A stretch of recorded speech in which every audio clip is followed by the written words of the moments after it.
Salut à toi, dans la vidéo d'aujourd'hui, je te parlais de l'importance de la formation. C'est parti.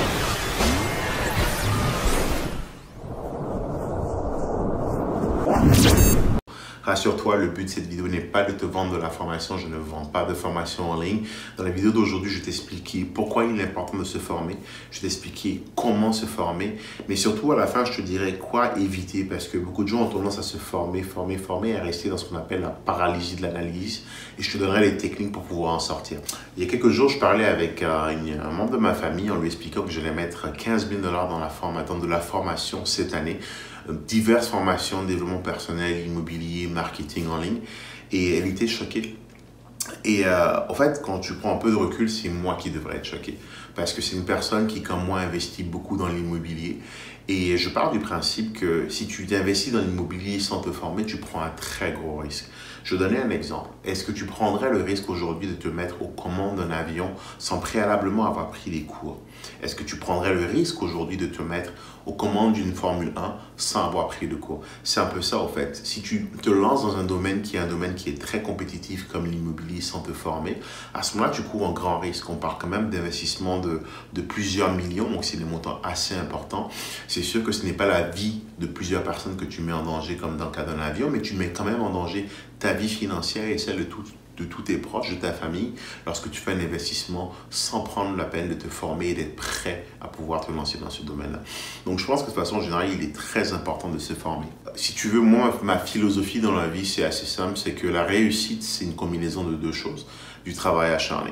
Peu importe ce qu'on te dira, il y a plein de gens qui te diront aujourd'hui réussis facilement, la solution en 90 jours, le blueprint, comment y arriver. Écoute, moi personnellement, je te le dirais pour avoir fait lancer plusieurs business dans ma vie, certains avec du succès, d'autres avec moins de succès, je peux te dire que la clé de la réussite, c'est deux choses, le travail acharné et la connaissance. Et comment tu l'obtiens la connaissance? À travers la formation. Il y a quelques jours, je regardais la vidéo de Tai Lopez, qui est un big sur Internet, un gars qui génère énormément de revenus. Puis il expliquait comment est-ce qu'il s'appuyait fortement sur ses mentors pour se former et se faire progresser. On parle d'un gars qui génère plusieurs millions par mois, mais qui a des mentors, qui se fait accompagner, qui va chercher de l'information, qui se forme, qui lit des livres. Et si tu regardes un peu de façon générale dans le monde aujourd'hui, toutes les personnes qui ont réussi, en général, elles sont très cultivées parce qu'elles lisent beaucoup, parce qu'elles se forment. Si tu ne te formes pas, au fait, tu prends le risque d'aller dans un domaine où est-ce que tu n'auras pas les connaissances et où est-ce que tu vas faire des mauvais choix, faire des erreurs, répéter les erreurs de tous ceux qui sont passés par là avant toi. Alors, je pense qu'il est primordial que tu te formes dans ta vie de façon générale, que ce soit dans l'investissement immobilier comme c'est mon cas à moi, mais même dans ta vie professionnelle. Si tu es amené aujourd'hui, si tu travailles aujourd'hui dans une entreprise et que tu ne prends pas le temps de te tenir au courant des technologies qu'il y a sur le marché, tu ne prends pas le temps de te tenir au courant des nouvelles méthodes de travail qu'il y a sur le marché, tu vas devenir obsolète. Et qu'est-ce qui arrive quand tu deviens obsolète? Bah, regarde, c'est comme les dinosaures. Si tu n'es pas en mesure de te transformer, de t'adapter, tu vas disparaître. Donc, ne sois pas surpris qu'à un moment, tu sois mis au placard parce que tu n'es plus efficace. Et il ne faut pas se voiler la face. Tu peux mettre tout l'effort et toute l'énergie que tu veux. Si tu ne prends pas le temps de te former pour acquérir des connaissances, tu n'y arriveras pas parce que tu auras 1 ou 2 ou 3 temps de retard par rapport à la compétition. À titre d'exemple, ce que j'aime souvent dire, c'est que tu vois, beaucoup de gens considèrent l'immobilier comme étant un jeu, un hobby, un passe-temps. Ce n'est pas du tout le cas en fait. L'immobilier, c'est un travail, c'est un métier. Il y a des règles à respecter, des connaissances à acquérir et comment tu le fais, c'est à travers la formation. J'ai discuté il y a quelques jours avec une connaissance à moi qui me disait « Ouais, je vais acheter un condo. » Et je lui demande « Est-ce qu'il est rentable ton condo ?» Non, mais t'inquiète pas, c'est pas grave. De toute façon, ça va prendre la valeur. » Puis là, je disais « Mais boy, tu es en train de faire un investissement, quelque chose qui est censé te rapporter de l'argent, mais tu n'as aucune connaissance de ce que c'est que de la rentabilité. Tu es incapable de calculer la rentabilité. Tu es incapable de comprendre c'est quoi les différents éléments qui viennent nourrir la rentabilité d'un investissement immobilier et tu te permets derrière d'aller voir des banques pour récupérer les 250 000, les 300, les 400 000 $ pour investir. Rends-toi un peu compte là, en fait, on parle d'une personne qui est éduquée, on parle d'une personne qui est allée à l'école, on parle d'une personne qui a un poste dans une compagnie assez importante, mais qui derrière n'a pas pris le temps de se former et se lance un peu tête baissée dans un investissement sans avoir vraiment conscience de ce qu'elle est en train de faire. Je lui souhaite toute la réussite du monde, mais je peux donner l'exemple de beaucoup de gens aujourd'hui qui ont acheté des condos à Montréal. Il y a une dame pas loin de chez moi qui a acheté un condo. Elle essaie de le revendre. Ça fait 1 an qu'il est sur le marché. Elle est surprise que le condo ne parte pas. Forcément, elle l'a mis trop cher. Mais pourquoi elle l'a mis trop cher? Parce qu'elle l'a acheté trop cher. Et c'est pourquoi elle l'a acheté trop cher? Parce qu'elle n'a pas pris le temps de comprendre son marché, comprendre les composants de son investissement et comprendre finalement comment jouer avec les différents leviers. C'est ça en fait le problème quand tu ne te formes pas, c'est que tu fais des erreurs qui vont te coûter cher par la suite. Et puis, c'est des concepts de base. C'est quoi la rentabilité d'un bien? Comment tu la calcules? C'est quoi le type de marché dans lequel tu es en train d'investir? Est-ce que c'est un marché primaire ou un marché secondaire? Est-ce que tu as des connaissances par rapport à la prime de marché? Comprends-tu un peu les coûts supplémentaires que tu vas devoir payer à l'acquisition d'un bien et pourquoi est-ce que tu le fais? C'est quoi ta stratégie? Est-ce que ce qui est important pour toi, c'est le cash flow ou est-ce que c'est la prise de valeur? Je fais exprès de te lancer plein de termes, pas pour te perdre, mais juste pour que tu comprennes en fait la complexité qui vient avec un investissement immobilier et que tu ailles chercher la connaissance pour pouvoir te préparer. Tu sais, encore une fois, je parle beaucoup d'exemples personnels. J'ai une connaissance qui, elle, son but, c'est d'avoir le plus de ports possible, puis elle achète tout ce qui bouge. Ouais, mais attention, elle vient d'acheter un condo récemment. Attention, c'est très bien, félicitations. Mais si tu fais un mauvais investissement, ça va t'empêcher de faire celui d'après. Alors que si tu fais un très bon investissement, là maintenant tu vas avoir une croissance qui va être exponentielle parce que tu as préparé ta stratégie, parce que tu t'es défini un plan. Et très souvent, c'est un peu ce qui manque, parce que tu t'es défini des objectifs. Je t'invite à regarder ma vidéo dans laquelle je parle un peu de comment définir des objectifs, que ce soit en immobilier ou ailleurs. Donc, c'est vraiment ce qui est important. Va chercher de la connaissance pour pouvoir être prêt et pouvoir être efficace et puis surtout pour pouvoir te donner toutes les chances de réussir dans ce que tu entreprends. Deuxième partie de cette vidéo, je vais t'expliquer comment se former. Mais écoute, si tu es un peu cheap, tu ne veux pas dépenser beaucoup d'argent ou tout simplement tu n'en as pas, forme-toi. Déjà, rien qu'en regardant cette vidéo, tu es déjà en train de te former. Va chercher du contenu gratuit. Je te conseille de ne pas trop rester longtemps sur le contenu gratuit parce que la réalité, c'est que le contenu gratuit va avoir certaines limites. Passe ensuite sur du contenu payant. Quand je parle de contenu payant, tu peux tout simplement acheter des livres. Au fait, on dit souvent que si tu veux cacher quelque chose à quelqu'un, mets-le dans un livre. Il y a tellement de connaissances dans les livres qui vont au moins te donner les bonnes bases pour débuter. La réalité, c'est qu'entre le moment où est-ce que le livre est écrit et le moment où est-ce que le livre paraît, il y a plein de choses qui ont changé. Cependant, un livre a une très bonne base pour commencer, pour aller acquérir les bonnes connaissances.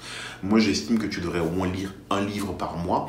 Et si tu as du mal à lire un livre, prends des audiobooks. Tu peux très bien derrière aller chercher des versions audibles. Quand tu es dans le métro, le RER, quand tu vas au travail, mais au lieu de perdre du temps à swiper sur Facebook ou à regarder ou à écouter la radio ou est-ce qu'ils répètent en boucle les mêmes choses pour juste bourrer le crâne de conneries, prends un bouquin, prends un audiobook, puis écoute, acquiers de la connaissance. Le cerveau, là, c'est comme un grand champ. Là. Il faut planter les choses, pour pouvoir récolter derrière. Donc, commence par lire des bouquins. Ça va être un très bon début pour commencer à te former. Deuxième façon pour se former, les formations en personne ou en vidéo. C'est-à-dire, moi, personnellement, je suis vraiment pas fan des formations vidéo parce que j'estime qu'il n'y a pas d'interaction et que c'est vraiment dans l'interaction qu'on apprend.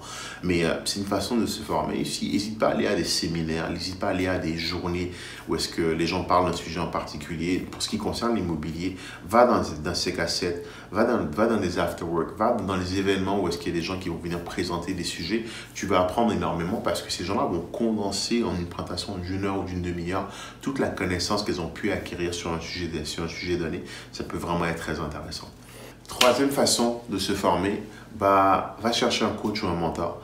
Un coach, c'est quoi? Un coach ou un mentor, c'est quelqu'un qui a déjà vécu ce que tu t'apprêtes à vivre et qui va te donner, qui va t'indiquer, te guider dans ton parcours. Tu sais, c'est comme quand tu fais un puzzle. Tu sais, quand tu es un enfant et tu fais un puzzle, tu ne sais pas forcément comment agencer les pièces. Cette personne-là ne va pas le faire à ta place. Par contre, elle va te donner des guidelines, elle va te donner des directives, elle va te donner des garde-fous qui vont te permettre d'aller dans la bonne direction, mais surtout qui vont accélérer ta croissance. Très honnêtement, je pense qu'on peut tout réussir par soi-même, mais ça prend beaucoup de temps. Et ici, on vit quoi? 80, 90 ans.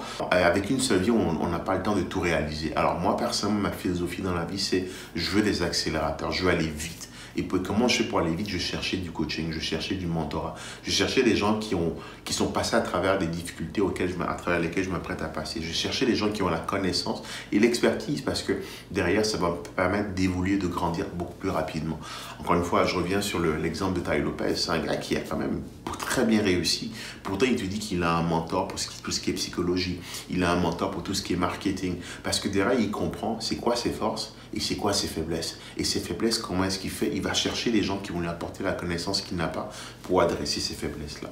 Donc, très important, lis des bouquins, fais des formations en présentiel ou en vidéo. Va te chercher un mentor ou un coach pour justement te permettre d'évoluer. Petit point, fais attention quand même parce qu'aujourd'hui, tout le monde se dit coach, tout le monde se dit mentor. Moi, ma façon de voir les choses, c'est que si tu veux me coacher dans quelque chose, tu dois avoir un track record. Je m'explique. Tu as un gros ventre, viens pas m'expliquer comment je fais pour perdre du poids. Viens pas me dire que tu es un coach sportif si tu as une bedaine qui est devant comme ça. Si tu n'as pas été capable de le faire pour toi-même, tu ne le feras pas pour moi. Moi, ce que je vois quand je cherche un coach ou un mentor, c'est quelqu'un qui a un track record, quelqu'un qui a réalisé des choses. Puis, il n'y a aucun mal à demander à la personne, regarde, je trouve vraiment ton parcours intéressant, j'ai envie qu'on travaille ensemble, j'ai envie que tu me coaches un peu, mais dis-moi un peu ce que tu as fait dans ta vie. Puis c'est comme ça que tu vas aller acquérir la connaissance. Tu vas voir vraiment si cette personne-là, est-ce qu'elle est legit? Est-ce qu'elle a vraiment l'expérience pour pouvoir t'accompagner? Est-ce qu'elle a vraiment le vécu pour pouvoir t'accompagner? C'est vraiment essentiel parce que sinon, tu risques de tomber dans le piège qu'on a aujourd'hui. Il y a énormément de gens qui s'improvisent mentors, coach, qui au fait sont juste là pour te vendre quelque chose, puis ils ne vont pas forcément t'apporter de la valeur. Écoute, c'est leur business, je ne critique pas, mais je dis juste que moi, personnellement, je suis centré, je suis orienté valeur, orienté livraison, je suis orienté aller chercher de la valeur pour pouvoir me faire grandir et faire grandir les gens autour de moi. Et c'est comme ça que je m'organise. Une petite parenthèse aussi, j'estime que ça c'est comment je m'organise, mais c'est un conseil que je te donne aussi. Je pense que si tu fais $100 par an, je pense que tu devrais au moins consacrer un $5 à de la formation, d'accord? Puis aussi un 5, donc formation pour acquérir, puis aussi un $5 pour de la charité. Je vais t'expliquer pourquoi, en fait, que j'appelle charité. C'est un $5 que tu fais pour acquérir et un autre $5 que tu fais pour donner. Parce qu'il n'y a pas de secret dans la vie. Plus tu donnes, plus tu reçois. C'est une loi universelle. Donc, dans ton $100, moi, c'est comme ça que je m'organise. Prends un 5% que tu investis en toi, donne la formation pour te faire grandir. Et prends un 5$, un 5% que tu prends pour donner aux autres. Parce que en donnant, tu vas recevoir. Tu sais, le plus important dans une business, c'est pas toujours l'argent. Des fois, c'est les contacts. Et tu serais choqué de voir comment tu peux acquérir des contacts juste en donnant. Que ce soit de ton temps ou de l'argent, ça revient toujours. Karma, il y en a qui disent karma is a bitch. Non, it's all depend how you treat her. Tout dépend de comment tu te comportes dans la vie. Si tu donnes, tu vas toujours recevoir. Je parlais il y a quelques jours dans un 5 à 7 avec quelqu'un qui, je trouvais assez mal comporté vis-à-vis de moi, mais j'ai quand même retenu quelque chose d'intéressant de l'interaction que j'ai eue avec elle. Elle disait que dans la vie, il y a ceux qui donnent et ceux qui reçoivent. Et plus tu donnes, et plus tu reçois. Et il y a encore beaucoup de place aujourd'hui pour donner parce que trop de gens sont concentrés à vouloir recevoir. Donc, mon conseil pour toi, c'est acquérir de la connaissance. Va te former, va chercher l'information, mais donne aussi de l'autre côté. Donne, et ça va revenir par cargaison. Okay? Donc, je peux rappeler pourquoi c'est important de se former. Donc, c'est pour acquérir des connaissances que tu n'as pas. C'est très important pour pouvoir débuter dans tout domaine. Pour pouvoir aussi apprendre des expériences des autres. Au fait, quand tu te formes, tu lis un bouquin, tu lis au fait ce qui est arrivé à cette personne-là. Tu sais, aujourd'hui, je faisais de la recherche de locataire. J'ai lu des bouquins qui m'ont expliqué au fait comment le faire, l'expérience d'autres personnes, les erreurs à éviter. Donc, tu apprends de leur expérience. Puis, troisième point, j'aime beaucoup, c'est que tu apprends aussi de leurs erreurs. C'est-à-dire, ces personnes-là, quand tu lis un livre, elles ont commis des erreurs que tu peux collecter dans ces livres-là. Et derrière, ça va te permettre d'éviter toi-même de commettre ces erreurs à nouveau, des erreurs qui peuvent coûter très cher. Donc, la formation, c'est très important pour acquérir la connaissance, apprendre des succès des autres et surtout aussi apprendre des erreurs des autres. Ok, on arrive dans la dernière phase de cette vidéo où est-ce que je vais te parler un peu de quelque chose qui est dangereux. Je te parle beaucoup de te former. Par contre, il y a quelque chose qui est très important qu'il faut éviter de faire, c'est de rester bloqué dans un cycle de formation. Je connais certaines personnes, elles passent beaucoup de temps à séminaires, webinars, livres, elle va à telle formation, tel 5 à 7, tel afterwork, mais elle ne rentre pas dans l'action. Et très souvent, c'est parce que ces gens-là, en fait, ont une peur. Il y a une peur à l'intérieur, il y a une peur qui est liée au risque. Et c'est humain, en fait. Hein. L'être humain est drivé par deux choses. Donc, l'être humain est très fear-based, on est basé sur la peur. Puis il y a deux façons de réagir face à un danger, c'est flight or fight. Donc soit tu décolles et tu t'en vas, soit tu te bats. Souvent quand tu es bloqué dans la paralysie de l'analyse, c'est parce que soit il te manque de l'information, et donc c'est bien, tu vas aller la chercher à travers l'information, soit c'est parce que tu as peur de prendre des risques. Ce qu'il faut que tu comprennes, c'est que surtout dans le monde de l'immobilier, il n'y a aucun investissement qui est parfait. Il y a rien qui est non risqué. Si tu veux quelque chose de non risqué, va pas vers l'immobilier. Si ton trait de caractère est d'éviter le risque, ne va pas vers l'immobilier. Va acheter des obligations d'État qui vont te payer 2 ou 3%. C'est pas beaucoup, mais au moins tu sais que ton argent est garanti, plus ou moins, et que tu évites le risque. Maintenant, je te donne quelques techniques pour pouvoir gérer ce genre de situation quand tu es paralysé dans l'analyse.